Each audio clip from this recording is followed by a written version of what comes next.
আসসালামু আলাইকুম ভিউয়ার্স, আপনারা সবাই কেমন আছেন? আশা করি সবাই ভালো আছেন। আমিও ভালো আছি আলহামদুলিল্লাহ। তো বন্ধুরা, আমি সকালবেলায় দোকানে এসে কিন্তু প্রথম একটি মোটরের কাজ ধরলাম। তো বন্ধুরা, আসলে এই মোটরটির সমস্যা, মোটরটা প্রচুর হিট হয়। তো বন্ধুরা, এই হিট হওয়ার কারণটা কি সেটা কিন্তু আমি আপনাদেরকে কাজ করে দেখাবো। আমাদের কিন্তু অবশ্যই মোটরে বেরিংগুলো যদি ভাঙা থাকে তাহলে লোডারের সাথে কয়েলটা ঘষা খাবে, আমার গরম হওয়াটাই স্বাভাবিক। তো বন্ধুরা, এর জন্য আমাদের এই বেরিংগুলা পরিবর্তন করে দিতে হবে। তো বন্ধুরা, না টেনে পুরো ভিডিওটা দেখবেন। ইনশাল্লাহ আপনাদের কাছে এরকম 1000 ওয়াট ডাটা ইউনিট মোটর যদি থাকে সেক্ষেত্রে আপনারা কিন্তু এইভাবে কাজগুলা করতে পারবেন। তো ভাই, যে ভাইয়েরা এই মোটর সম্পর্কে ধারণা আছে, বুঝেন, সে ভাই কিন্তু বুঝিনি। আমি কিন্তু আসলে যারা কাজ জানেন তাদের উদ্দেশ্যে কথাগুলো বলতেছি না। তো বন্ধুরা দেখেন, আমি কিন্তু আইসির যে ম্যাগনেটটা থাকে সেটা কিন্তু খুলে নিলাম। অবশ্যই আগে খোলার চেষ্টা করবেন, না হলে কিন্তু ম্যাগনেটের লকগুলো নষ্ট হয়ে যাবে আর ওটা লুজ হয়ে বডিতে ঘষা খাবো।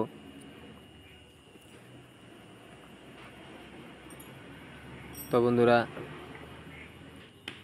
আমি পাটটা খুলে নেই।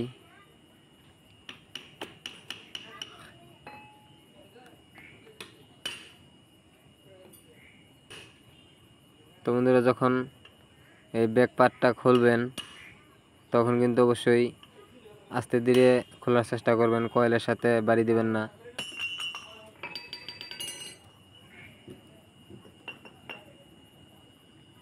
তো বন্ধুরা দেখেন, কয়েলটা কিন্তু আমাদের ফেসই দেখা যায়, গরম হইতে হইতে কিন্তু সুতাগুলো পুড়ে গেছে।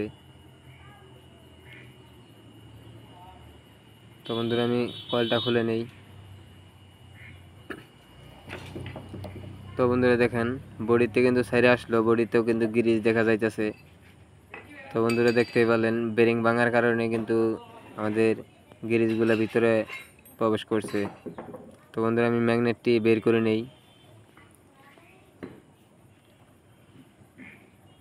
তো বন্ধুরা, এটা খোলার সময় কিন্তু হাত কখনো নিচে দিন না, তাহলে কিন্তু আঙুলটা কাটা যেতে পারে। তো বন্ধুরা, এই বেরিংটি নষ্ট হয়ে গেছে। তো বন্ধুরা, দেখে বুঝতেই পারতেছেন, বেরিংটা খুলে নেই, বেরিংটা বাঁচতে চায় না। তো বন্ধুরা, আমি কিন্তু এই ডাইসের সাইজ দিয়ে এটা খুলে নিতেছি। তো বন্ধুরা, আপনারা কিন্তু চাইলে এরকম করে বানাইয়া খুলে নিতে পারেন। তো বন্ধুরা, আমি বেরিংটা লাগিয়ে দিতেছি।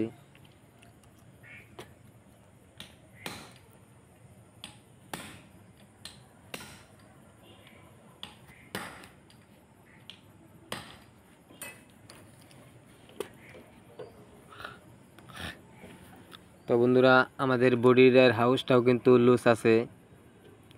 তো বন্ধুরা, যেহেতু উনি এটা চেঞ্জ করব না, সেক্ষেত্রে আমি শুধু বেরিংটাই লাগাই দিলাম, তারপরে মোটরটা চলবো ইনশাল্লাহ। তো বন্ধুরা, বুঝতে পারলেন বেরিংটি কিন্তু সমস্যা ছিল, পিছনেরটা কিন্তু আমার ভালো আছে। তো বন্ধুরা, এখন আমি এটা লাগাই নেই। আপনারা অবশ্যই পয়েন্ট মতো বসায় লাগাবেন।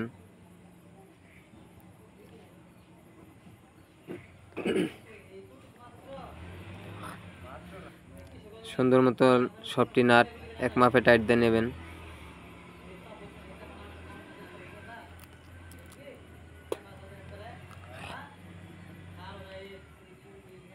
তো বন্ধুরা,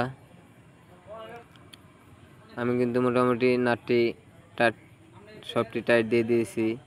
তো বন্ধুরা, আমি এই ম্যাগনেটটি যখন বসাবো তখন কিন্তু অবশ্যই বডির থেকে একটু বাইর সাইডে লাগাবো, যাতে আমাদের ব্যাক কভারে ঘষা না খায়। তো বন্ধুরা, সেই দিক ফলো করে আপনারা লাগানোর চেষ্টা করবেন। তো বন্ধুরা, আরও মোটরের ভিডিও আছে।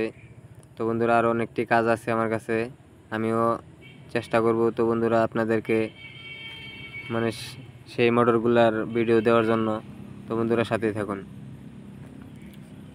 তো বন্ধুরা সকালবেলায় আমি একটি মোটরের ভিডিও দেখাইছিলাম, তারপরে কিন্তু আসলে ভিডিওটা করা হয়নি, কারণ সারাদিন অনেক কাজের চাপ ছিল। এখন কিন্তু রাত্রি হয়ে গেছে। তো বন্ধুরা ওই মোটরের ভিডিওটা নিয়েছিলাম, মানে পুরো ভিডিওগুলো নিতে গেলে সারাদিনে দেখা যায় যে একটা ক্যামেরাম্যান লাগতোই। তো বন্ধুরা আরও 4টি মোটর আমি এখানে খুলে নিছি। তো বন্ধুরা দেখতে পারতেছেন 4টির মধ্যে আমার কিন্তু এই একটি মোটর এখানে ক্লিয়ার হয়েছে, আরও কিন্তু 3টি মোটর আমার কাজ করতে হবে। এখানে ম্যাগনেট নষ্ট আছে, আমাদের কয়েল পোড়া আছে, আমাদের কিন্তু বেরিং ভাঙা আছে, আমার ভিতরে গিরিজ ঢুকছে। এরকম এখানে 4টি মোটর আছে। সকালে আরেকটি মোটর দেখাইছি, কাজের চাপের কারণে কিন্তু এই মোটরগুলোর ভিডিও করতে পারি নাই। তো বন্ধুরা এর জন্য আপনাদের সাথে শেয়ার করলাম যে একটি মোটর কেবল ক্লিয়ার করছে, আরও 3টি মোটর কিন্তু আমার কাজ করতে হবে। তো বন্ধুরা আসলে সময়ের কারণে কিন্তু সম্পূর্ণ ভিডিও আপনাদেরকে মোটরগুলো কাজ করে দেখাইতে পারলাম না। তো বন্ধুরা আজ এই পর্যন্তই, অন্য কোনো ভিডিওতে আবার দেখা হবে। সে পর্যন্ত সবাই ভালো থাকুন।